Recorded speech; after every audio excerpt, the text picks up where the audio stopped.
don't look now, but Ripple might be about to buy the very company behind the dollar-backed stablecoin you probably use every single day. And what that could do for your XRP bag might just shock you. Seriously, if you think XRP is going to keep drifting sideways, you haven't seen anything yet. So here's the wild story. Picture this. It's early 2025. The coffee in my mug is still too hot, and Twitter is having its kind of usual meltdown. Suddenly, a headline pops up. Ripple has lobbed a multi-billion-dollar offer to grab Circle. Yes, the Circle that mints the $61 billion plus USDC stablecoin. Now, my first reaction is no way that they pull that off. But the more that I read, the more that my inner crypto nerd starts buzzing. Ripple wants Circle, Circle wants an IPO, and Coinbase is lurking like someone who showed up uninvited to a house party, but still kind of raids the snack table. Now, Ripple's opening bid was $4 to $5 billion back in April. Circle smiled politely and said, "Cute, but no." Then kind of filed its paperwork to its list publicly under the ticker CRCL at roughly the same valuation. Sounds neat and tidy, right? Except nothing in crypto stays tidy for more than 5 minutes. Fast forward just a few weeks, and the back channel gossip says that Ripple, Coinbase, maybe even a mystery bidder are tossing around fresh offers, now $6 to $11 billion. That's 11 billion. Now that's the kind of number that makes you kind of count zeros twice. It's kind of like Ripple looked at Circle's "thanks, we'll go public" message and replied, "hold my RLUSD." Now remember, Ripple already bought Hidden Road for $1.25 billion earlier this year to beef up its prime brokerage game. So they're clearly in expansion mode rather than chill in a hammock mode. Now here is where my palms start itching to slam on the chart tab. Now, if Ripple lands Circle, it suddenly controls both RLUSD, its own shiny new stablecoin, and USDC, the second largest stablecoin on the planet, which, let's face it, often feels like the unofficial digital dollar of crypto. So picture Ripple payments plugging directly into that liquidity fire hose. Now ChatGPT crunched a base case scenario that spat out an XRP target of $3.50 to $4.50 once all the regulatory ink dries. Honestly, that alone would jolt everyone who bought at 80 cents and stopped kind of checking their wallets out of sheer boredom. But let's not stop at base case, because the bullish case is kind of where the popcorn really starts popping. Now, if Ripple has to pony up the higher end of the deal, let's say, $11 billion, integrates USDC like butter on hot toast, and millions of businesses slide over to Ripple payments for cross-border stuff, well, ChatGPT says that XRP at $6, maybe even $10. Now that's the kind of moon kind of shout that turns office break room kind of skeptics into a sudden chart gurus. Now Grok, this is Elon's AI pal, did its own number crunching and landed in the same general neighborhood. Base case around $4, stretched to $8 if global adoption roars and Bitcoin rockets to 150K. Now, I'm not here to promise Lambos, right? But those models toss out some figures that could triple or quadruple today's price without requiring a new bullish cycle kind of fairy tale. Now, of course, there's always a snag, right? Financing 11 billion, even for Ripple's massive war chest, doesn't grow on the blockchain trees. Now they might tap reserves, which includes kind of big sacks of escrowed XRP, flood too many coins on the market, and price pressure flips bullish dreams into soggy pancakes. Plus, regulators will sniff around like TSA officers who've had too much coffee. Right? So we've got some questions, and there's some stablecoin oversight, and all of the usual kind of soup kind of mixed together. So Let's not gloss over Coinbase throwing elbows either. If Coinbase snags Circle first, well, Ripple's grand plan dissolves faster than ice cubes in Dubai's summer heat. Now that tension is why I can't peel my eyeballs away. It's basically a high-stakes chess match where every move ripples, pun fully intended, through the entire market. Speaking of eyeballs, here's a quick plug. If you want to watch this drama unfold in real time with thousands of fellow chart hawks, the link to our free crypto Discord server is just down there in the description. We share live takes, memes, straight up trade setups, no paywall for the basics, just hop in and lurk or chat. Anyway, let's circle back to Circle. Right, the IPO route feels safer for them. Right, they get public company legitimacy, a nice valuation window, maybe big institutional investors nodding politely, but public markets come with quarterly earning pressure, and all those analysts calls kind of where someone inadvertently asks, so when utility token? Now, selling to Ripple, on the other hand, lets Circle lock in their juicy exit now and offload regulatory headaches onto a firm already battle-tested by the SEC's kind of slings and arrows. So here's something that stuck with me while kind of binge reading all the filings. Right, Ripple's isn't kind of buying a random shiny toy here. They're actually buying a network effect, right? USDC has integrations with Visa to Shopify to your cousin's NFT game, right? If Ripple slips RLUSD and USDC into one unified kind of plumbing system, well, settlement times could drop from minutes to milliseconds, and transactions costs might actually fall so far that my accountant will stop sending late night gas fee emojis. Now that's the type of upgrade that businesses kind of drool over. But let's zoom out. Why does all of this matter to an everyday XRP holder? Well, it's utility. Right? The more money that kind of zigzags through Ripple's rails, the more demand there is for the XRP asset or as a bridge asset, right?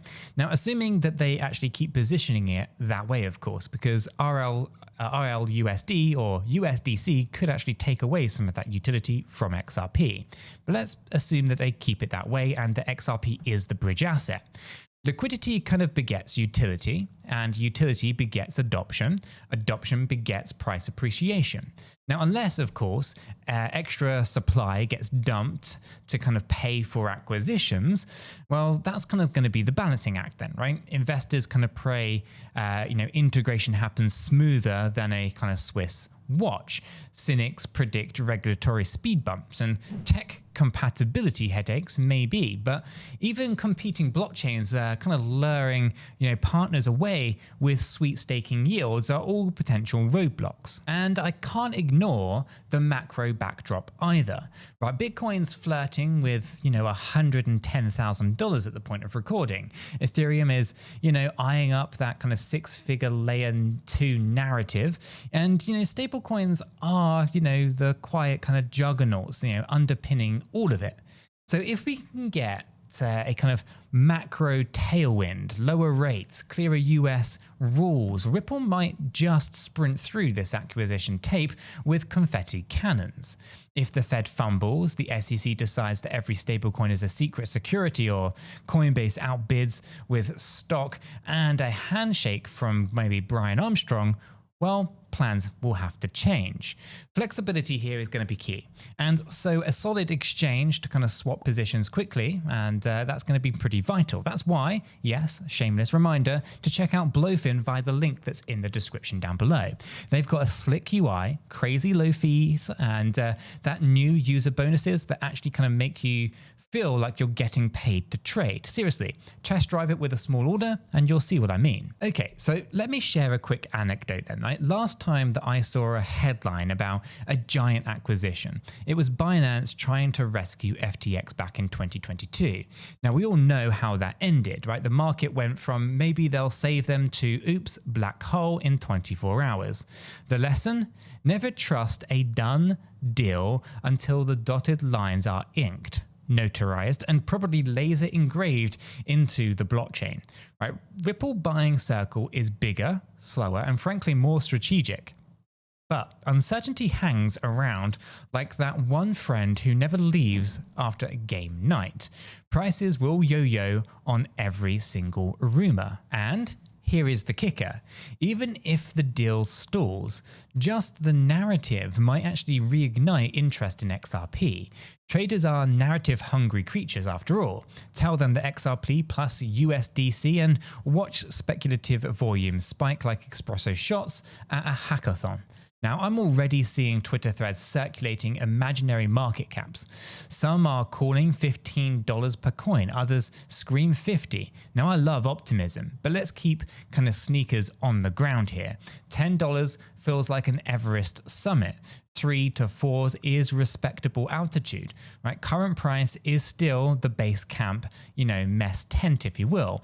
So let's not freeze on the climb, but don't sprint into avalanche territory either. Now, let's talk about the risk in plain English. If Ripple has to cough up XRP from its coffers, short-term supply shock could actually clip the gains. If regulators kind of bulk and call USDC a security under new guidelines, well, global institutions might actually pause integrations. And if Circle's kind of board decides Coinbase is the safer dance partner, well, XRP's opportunity could evaporate faster than a weekend pump and dump altcoin. Now, it's important to always have an exit plan. Always size positions responsibly and never trade based on one YouTuber's caffeine-fueled speculative speculation, if you will, mine included here.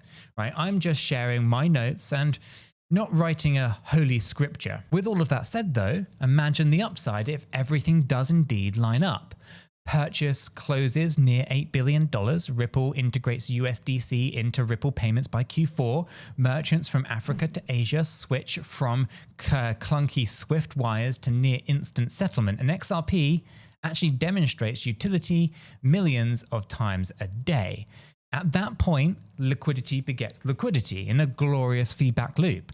The charts might do that hockey stick thing that we all kind of screenshot and send in our group chats. Then by the next bull halo, we look at the kind of sub $2 XRP and wonder why we hesitated. And one more human angle here. Stablecoins matter to regular people sending money home, small exporters who can't stomach wire fees, developers building DeFi applications that need rock-solid dollar peg. If Ripple can prove that consolidating two massive stablecoin ecosystems actually leads to lower costs and more transparency, well, regulators may nudge rather than nuke. And if they botch it, well, if centralization fears grow or if, fees creep up, competitors will, of course, pounce.